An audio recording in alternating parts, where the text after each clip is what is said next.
Hi ವೀಕ್ಷಕರೇ, Shrimatre purely home made YouTube channel ಅನ್ನು subscribe ಮಾಡ್ಕೊಳ್ಳಿ, ಬೆಲ್ ಐಕಾನ್ ಒತ್ತಿ, ಲೈಕ್ ಮಾಡಿ, ಶೇರ್ ಮಾಡಿ. Thank you viewers. ನೋಡಿ ವೀಕ್ಷಕರೇ, ಪಾಲಕ್ ಸೊಪ್ಪು ಸಾರು ಮಾಡುವುದು ವಿಧಾನ ಒಂದೊಂದಾಗಿ ಹೇಳುತ್ತೇನೆ. ಎಲ್ಲಿ ಸ್ಕಿಪ್ ಮಾಡದೆ ಈ ವಿಡಿಯೋವನ್ನು ಕಂಟಿನ್ಯೂ ಆಗಿ ನೋಡಿ ತೋರಿಸುತ್ತೇನೆ.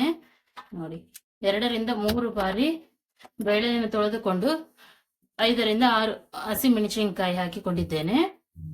ಅದಕ್ಕೆ ಸ್ವಲ್ಪ ಮೆಂತ್ಯ ಕಾಳು, ನೋಡಿ ಸ್ವಲ್ಪ ಮೆಂತ್ಯ ಕಾಳು ಹಾಕುತ್ತೇನೆ.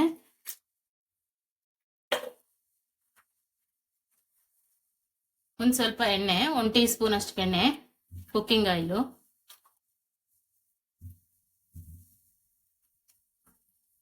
ಒಂದು ಸ್ವಲ್ಪ ಅರಿಶಿನ ಟರ್ಮರಿಕ್ ಹಾಕಿಕೊಂಡು ಒಂದು ವಿಸಿಲ್ ಕುಕ್ಕರ್ ಹಾಕಿಕೊಳ್ಳೋಣ.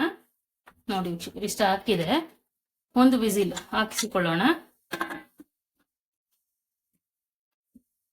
ಒಂದು ವಿಸಿಲ್ ಕುಕ್ಕರ್ ಆದ ನಂತರ ನೋಡಿ ಇಷ್ಟಕ್ಕೆ ಒಂದು ವಿಸಿಲ್ ಆಗಿದೆ. ನೋಡಿ ಬೇಳೆ ಚೆನ್ನಾಗಿ ಬೇಯ್ದಿದೆ. ಈಗ ಸೊಪ್ಪು ಮೆಂತ್ಯ ಮಿಕ್ಸ್ ಇರೋದು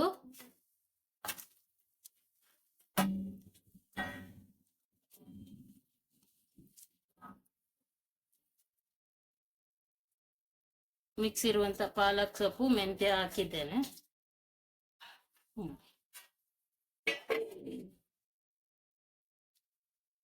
ಟೊಮೆಟೊ ಹಾಕುತ್ತೇನೆ.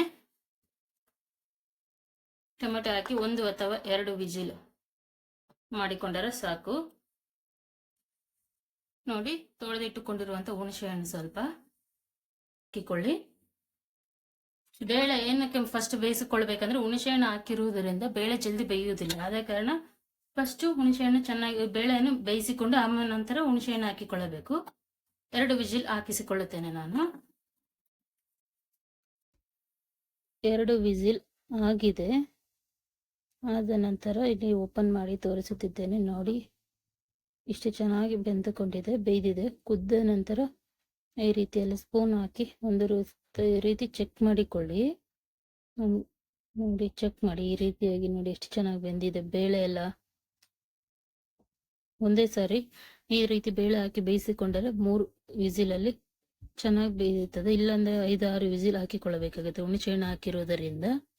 ಫಸ್ಟ್ ಬೇಳೆ ಬೇಯಿಸಿಕೊಂಡು ಇದನ್ನೆಲ್ಲ ಹಾಕಿ ಬೇಯಿಸಿದರೆ 2 ವಿಸಿಲ್ ಅಥವಾ 1 ವಿಸಿಲಿಂದ ಸರಿ ಹೋಗುತ್ತದೆ. ನೋಡಿ ಇಷ್ಟು ಚೆನ್ನಾಗಿ ಆಗಿದೆ. ಸ್ವಲ್ಪ ಇದು ಮಾಡಿಕೊಂಡರೆ ಆಯ್ತು. ನೋಡಿ ವೀಕ್ಷಕರು, ಈ ರೀತಿಯಾಗಿ ಸ್ಮ್ಯಾಶ್ ಮಾಡಿಕೊಳ್ಳಬೇಕು, ಚೆನ್ನಾಗಿ ಮಸದಿಕೊಳ್ಳಬೇಕು. ಈ ರೀತಿಯಾಗಿ ಟೊಮೆಟೊ ಸಹ ಕಾಣಿಸುವುದಿಲ್ಲ. ನೋಡಿ, ಈಗ ಒಗ್ಗರಣೆ ಹಾಕುತ್ತೇನೆ. ಯೂಸ್ ಮಾಡ್ತಿದ್ದೇನೆ ಗ್ರೌಂಡ್ ನಟ್ ಆಯಿಲ್. ಇಷ್ಟು ಸ್ವಲ್ಪ ಎಣ್ಣೆ ಹಾಕೊಂಡಿದ್ರೆ ಸಾಕು. ನೋಡಿ ವೀಕ್ಷಕರೇ, ಎಣ್ಣೆ ಕಾದಿದೆ. 1 ನಿಮಿಷದ ನಂತರ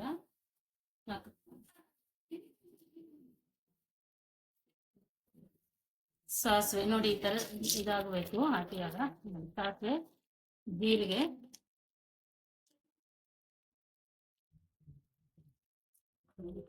ಲೋ ಫ್ಲೇಮ್ ಅಲ್ಲಿ ಇಟ್ಟುಕೊಳ್ಳಬೇಕು. ಎಣ್ಣೆ ಕಾದ ನಂತರ ಲೋ ಫ್ಲೇಮ್ ಅಲ್ಲಿ ಇಟ್ಟುಕೊಳ್ಳಿ. ನೋಡಿ, ಬೆಳ್ಳುಳ್ಳಿ,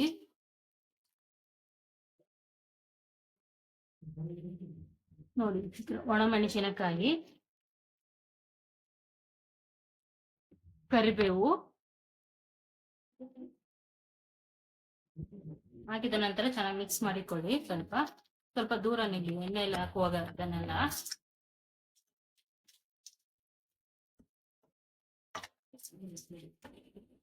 ಸ್ವಲ್ಪ ಆನಿಯನ್, ಈರುಳ್ಳಿ ನಿಮಗೆ ಬೇಕೆಂದರೆ ಹಾಕಿಕೊಳ್ಳಿ, ಇಷ್ಟವಾದರೆ. ಇಲ್ಲದಿದ್ದರೆ ಬೇಡ. ಆನಿಯನ್ ಸ್ಕಿಪ್ ಮಾಡಿ, ಬೇಕಂದರೆ ಹಾಕಿಕೊಳ್ಳಿ, ಇಲ್ಲಾಂದ್ರೆ ಸ್ಕಿಪ್ ಮಾಡಿ.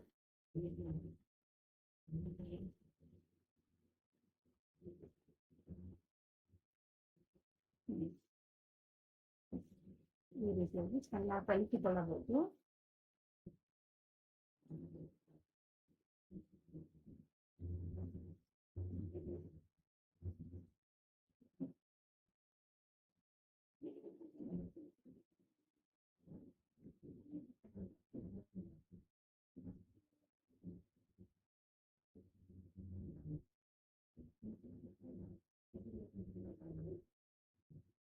ಸ್ವಲ್ಪ ಅರಿಶಿನ, ಟರ್ಮರಿಕ್ ಪೌಡರ್, ಗರಂ ಮಸಾಲ ಹಾಕಿಕೊಂಡು 1 ನಿಮಿಷ ಫ್ರೈ ಮಾಡಿಕೊಳ್ಳಿ.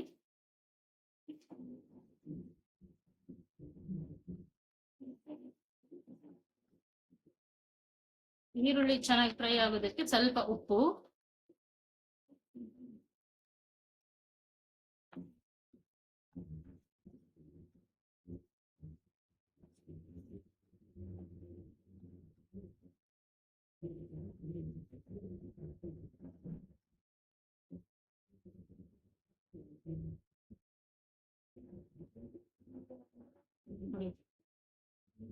ರುಚಿ ಸ್ವಲ್ಪ ಕಲರ್ಗೋಸ್ಕರ ರೆಡ್ ಚಿಲ್ಲಿ ಪೌಡರ್ ಸ್ವಲ್ಪ ನೋಡಿ, ನಿಮಗೆ ಖಾರ ಬೇಕಂದ್ರೆ ಸ್ವಲ್ಪ ಜಾಸ್ತಿ ಹಾಕಿಕೊಳ್ಳಿ, ಇಲ್ಲ ಕಡಿಮೆ ಮಾಡಿ. ಕಲರ್ಗೋಸ್ಕರ ಹಾಕ್ತಿದ್ದೇನೆ ನಾನು.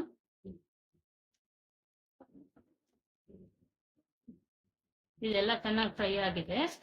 ಮಾಡಿಟ್ಟುಕೊಂಡಿದ್ದೇವಲ್ಲ ಅದನ್ನ ಇದರಲ್ಲಿ ಹಾಕಿಕೊಳ್ಳುತ್ತೇನೆ ನಾನು.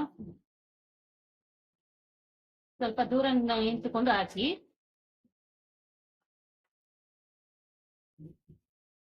ನೋಡಿ ವೀಕ್ಷಕರ, ರುಚಿಗೆ ತಕ್ಕಷ್ಟು ಉಪ್ಪು ನಾನು 2 ಸ್ಪೂನ್ ಹಾಕಿಕೊಳ್ಳುತ್ತಿದ್ದೇನೆ. ಚಿಕ್ಕದು ನೋಡಿ, ಇದು ನೋಡಿ ಮಿಕ್ಸ್ ಮಾಡಿಕೊಳ್ಳೋಣ ಚೆನ್ನಾಗಿ.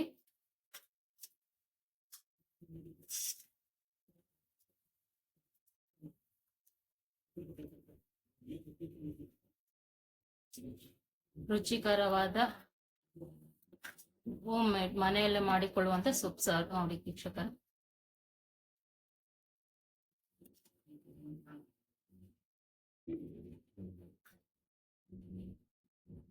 ಒಂದು ನಿಮಿಷ ಅಷ್ಟೇ ವೀಕ್ಷಕರ. ಏನಕ್ಕೆ ಅದು ಉಪ್ಪು ಹಾಕಿದ್ದೇವಲ್ಲ, ಉಪ್ಪು ಕರಗೋದಕ್ಕೋಸ್ಕರ 1 ನಿಮಿಷ ಸಾಕು.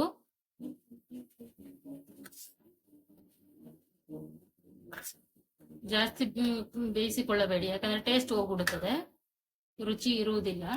ಬೇಯಿಸಿದರೆ ಒಂದು ಒಗ್ಗರಣೆ ಹಾಕಿದ ನಂತರ ಬೇಯಿಸಿದರೆ ರುಚಿ ಇರುವುದಿಲ್ಲ.